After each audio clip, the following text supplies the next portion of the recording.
Once upon a time, there was a small village in the middle of the forest called Milana. The villagers were peaceful, and every morning, they used to go and pray near a tree that stood in the middle of the village. It was believed that the tree was blessed, and that if one prayed near it, their prayers would be answered. The villagers lived a happy life, as all that they needed, they would get it through the sacred tree. People from other villages started coming to visit the holy place and had their needs met. The village was at peace, and everyone enjoyed staying in that village.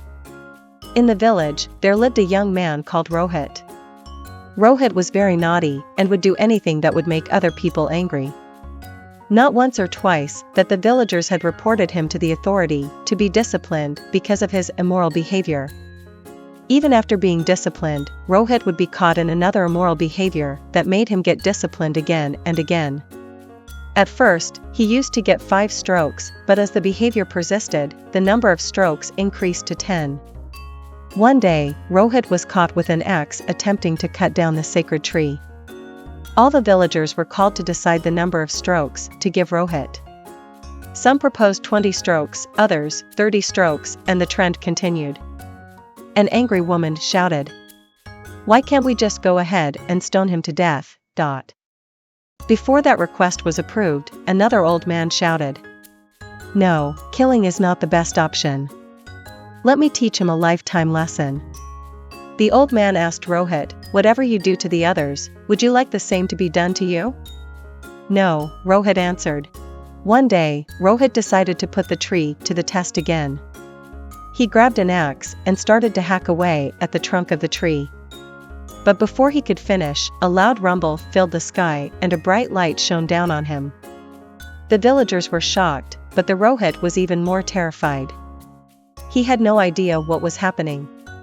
Suddenly, a voice boomed from the sky, telling him that he had done a very bad thing, and that he would now have to suffer the consequences. Rohit was filled with terror and regret. He begged for forgiveness, but it was too late. The tree was gone. Something strange happened. Rohit started asking the villagers, "How comes the darkness has fallen early that day?" It was not darkness. Rohit had lost his eyesight. The villagers were left in shock and sadness. The tree that could have saved Rohit was cut down by himself, and therefore he was to take the blame. Rohit was the first person who suffered when he cut down the sacred tree. Immediately, he remembered the words of the old man. "One day, all that you do to others will come back to you." He cried loudly with nowhere to run to. The villagers left him as they never wanted to get a share of Rohit's curse. From that day on, the villagers taught the children of the village to never harm the trees, and to respect nature. They also taught them to be humble and to be grateful for the blessings of nature. The moral lesson of the story is that we must respect others. We should treat others the way we would like ourselves to be treated. After all, what goes around, comes around. Don't miss my next video. Your subscription to our videos has been a great motivation. Be part of the family. Subscribe.